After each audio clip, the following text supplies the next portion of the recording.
ça nous fait grand plaisir toujours de vous avoir avec nous. Merci. Laura, Andrea, merci d'avoir réalisé cette émission. Alors, qu'est-ce qui va se passer maintenant en 2018 pour que 2017 se termine bien? Déjà, on est tous d'accord que 2017, ça n'a pas été une très très bonne année. Ah bon? Déjà, le temps. Il fait très froid en ce moment, on se croirait au pôle Nord. Ah, mais c'est normal, là, on est en hiver quand même. Oui, mais pas à ce point-là, non, je suis pas d'accord. Bon, je vous garantis pas que ce sera mieux en 2018, mais bon, on peut espérer. Pour le mois de janvier, ça semble compromis, mais bon, il y a 11 autres mois dans l'année. Après, il y a eu des disparitions aussi cette année. Johnny Hallyday, Jean d'Ormesson, Jean Rochefort, Simone Veil. Bon, faut encore voir le positif, ils vont pas remourir en 2018, voilà. Et encore une autre bonne nouvelle qui va vous donner envie de vite passer en 2018 sans passer par les fêtes de fin d'année, souvent lourdes de disputes. Il n'y a pas d'élection en France, ni présidentielle, ni municipale, rien, nada. Et après avoir passé les 6 premiers mois de l'année sur l'affaire Fillon, ça va faire du bien. Oui, enfin l'affaire Fillon, je vais te dire, c'est pas une référence non plus. Oui, mais parce qu'il y a quand même eu un gouvernement qui a été élu quand même, hein, donc avec un nouveau président. Oui, mais on a entendu parler que de ça pendant 6 mois. Ah ben, et puis on n'a pas fini. Mais pas faux. En même temps, là, on voit aussi que les députés donc d'En Marche pètent les plombs parce qu'aujourd'hui, ils se posent des questions. Ils pensaient que c'était peinard, ce boulot en fait de député. Ben non, parce qu'il faut être à Paris tout le temps, puis il faut bosser comme des fous. Et c'est ça, c'est peut-être la différence avec les autres députés d'avant, finalement, qui eux, on les voyait un petit peu peinards. Et puis maintenant, on se dit, ben non, là, il faut bosser, quoi. C'est ça. Bon, maintenant, on va arrêter de politique, on va parler sport. Sport. Okay. Parce que pour les amateurs de sport, 2018 est l'année de vos rêves. Il y a les JO d'hiver en Corée du Sud, la Coupe du Monde de foot en Russie. Un Français va enfin gagner Roland Garros. Oui, bon là, je crois que je rêve. Non, il est très fort. Oui, il est très fort. Non, mais il faut le dire quand même. Ils sont peut-être sur une bonne lancée. Bon, on peut rêver à ce qu'ils gagnent Roland Garros. Ils vont gagner. Eh bien, on verra ça en mai. Évidemment. Faut attendre le mois de mai. Et les British savent soigner leur sortie avant leur départ de l'Union européenne en 2019. La famille royale nous offre de beaux événements. Le mariage du prince Harry et de Meghan Markle le 19 mai et la naissance du 3e Royal Baby de Kate et du prince William en avril. Fille ou garçon, le suspense est entier. Ah, tout à fait. Ouais. Vous n'êtes pas amateur de la famille royale? Fille ou garçon, je sais pas, ça sera un des deux en tout cas. Oui, c'est sûr. Ou les deux, on sait jamais. Ou les deux, on sait jamais, les jumeaux. Non, mais on sait jamais avec la famille princière. Bon, c'est ça. Non, mais tout ce qui se passe en Angleterre aussi avec le Brexit, quand même, là, ils veulent plus de nous aussi dans leur union globale. Donc comment veux-tu qu'on soit à l'aise par rapport à ça? On veut tous les avantages, pas les inconvénients. Il faut savoir ce qu'on veut aussi. Donc c'est très bien avec la reine d'Angleterre, c'est très bien avec les princes et tout ça. Mais nous, en attendant, si tu veux, communiquons avec les Anglais, communions avec eux aussi quelque part. Le Brexit, c'est quand même une sortie. Est-ce qu'ils vont vraiment sortir de l'Union européenne? C'est une autre paire de manches. Eh bien, on le saura en 2019. Voilà. Prenons un peu de hauteur pour les amateurs d'astronomie. 2018 va vous plaire. 3 éclipses partielles de soleil à prévoir partout dans le monde. Si vous avez les moyens, je vous conseille le sud de l'Amérique du Sud en février, l'Australie en juillet et le nord de l'Europe ou l'Asie en août. Donc voilà, pour toutes ces raisons, vivement 2018. Oui, tout à fait, vivement 2018. Mais 2017, parlons des belles choses qui vous sont arrivées. Qu'est-ce qui vous est arrivé toutes les deux en 2017? J'ai rencontré l'amour. Ah, c'est important. Oui, exactement. D'accord. Voilà. On lui dit bonjour d'ailleurs. Ok. Et... Oui, je vais partir côté pro plutôt, présenter notre première émission en direct. Voilà, deuxième maintenant, tout ça fait. Et regardez-là sur le site de Bordeaux TV, c'est à la carte. C'est ça. Si vous voulez. Avec une très bonne présentatrice en première partie.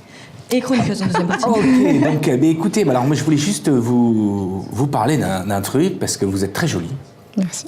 Vous êtes très bien maquillée. Et j'aimerais savoir qui vous a maquillée. Lauriane. Lauriane. Une étudiante à l'école Françoise B. D'abord, on commence avec Hasard Style, qui est une boutique qui est derrière la place Gambetta. D'accord. Et la boutique, elle a été ouverte le 12 octobre 2015. La gérante Christelle Falayeux est très accueillante et nous a partagé ses plus belles pièces, comme par exemple les robes, ton item préféré. Parce qu'un dressing sans robe, ce n'est pas un dressing, n'est-ce pas Laura? Ah, je suis tout à fait d'accord. Exactement, c'est beau les robes. Alors pourquoi Hasard Style? Hasard, c'est tout simplement une région d'Espagne chère à son cœur et qui signifie fleur d'oranger en espagnol. C'était par hasard, moi? Non, c'est hasard. Ah, d'accord. Donc c'est très poétique et me gusta, comme on dit en espagnol. Alors sa fille Clémence s'occupe de toute la partie réseaux sociaux et communication de la marque. De plus, elle aide à réaliser les défilés que Christelle organise pour dynamiser la boutique. La marque, elle évolue doucement, mais sûrement. Bordeaux Ma Ville a déjà écrit un article sur le magasin et sur ses produits. Maintenant, on regarde le reportage sur les tendances de la fin d'année.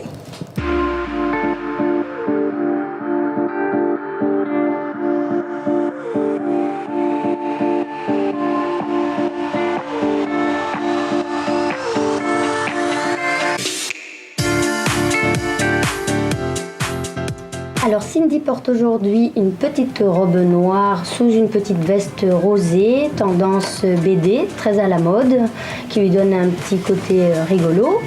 Et dessous, nous lui avons ajusté un petit collier qui lui donne un côté rock. Voilà, la petite robe noire à petites manches, classique mais qui passe partout et notamment pour ces fêtes de Noël.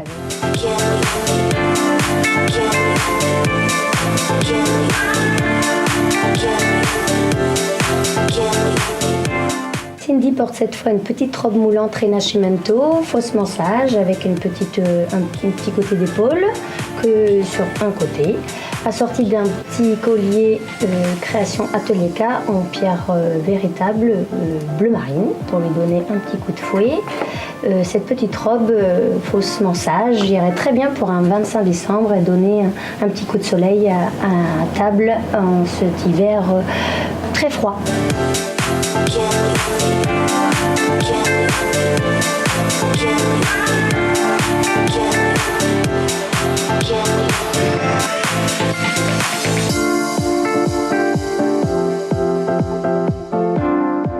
Cindy porte la petite robe du 31, la petite robe Rinascimento agrémentée de doré avec un petit dos très sexy, resserré à la taille. C'est la petite robe parfaite pour danser, agrémentée d'une petite pochette, Rinascimento encore, qui lui donne un petit coup de rock là aussi. Voilà, on mélange les styles, ça lui va très très bien. Tout à l'heure, Kirill vous parlait de cadeaux d'invitation au restaurant Le M de Montbadon, mais pour pouvoir gagner cette invitation, plus de place au théâtre Le Trianon de Bordeaux, il faut répondre à une petite question sur Facebook. Quelle est la vraie couleur de la veste du Père Noël ? Vous avez jusqu'au 2 janvier pour répondre. 2 janvier sera la date du tirage au sort. 2 janvier à 10h, c'est le dernier délai. C'est ça. Je te laisse D'accord, continuer mais de ça chronique. c'est une question qui est très très compliquée. Eh oui. Non, parce que... Il faut pas tricher en plus. Non, parce que le vert, c'est le vert, le rouge, c'est le rouge, C'est le ça. noir, c'est le noir, le noir, c'est noir. Il n'y a plus allez. d'espoir. Il n'y a plus d'espoir. D'accord, il n'y a plus d'espoir. Alors, bon, on aime les cadeaux, hein, tous, hein, autant oui. qu'on est. Christelle offre à la personne tirée au sort une remise de 20% sur un produit, la collection hiver de sa boutique. Mais quelle chance 20%. 20%. C'est bien, Ah, c'est bien, Ah, c'est bien. D'accord. En plus, il y a ok, de beaux c'est bien. articles. Donc, répondez à la deuxième question du jeu concours. Quelle marque a remis le Père Noël au goût du jour ? C'est ça. Moi, je vous dis, j'aimerais bien être la gagnante de ce tirage au sort. Et moi donc. Alors, passons maintenant à la beauté. Nous avons rencontré Lauriane, une étudiante de l'école Françoise B, qui nous a offert une séance de maquillage VIP. On regarde tout de suite le maquillage de soirée, en commençant par notre petite Laura.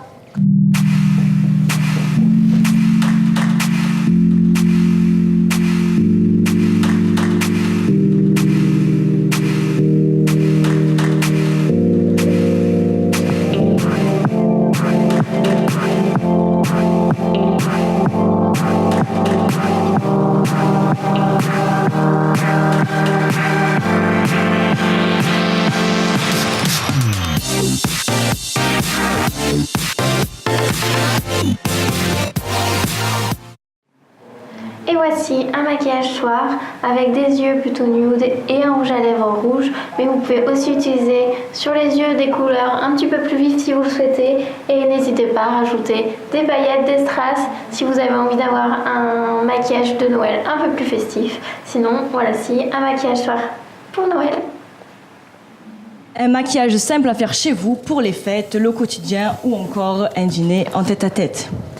Alors, place au make-up artistique. Ensuite, je vous laisse avec Kirill. Je vous souhaite de bonnes fêtes, du style et du glamour. Bonne fête et à bientôt.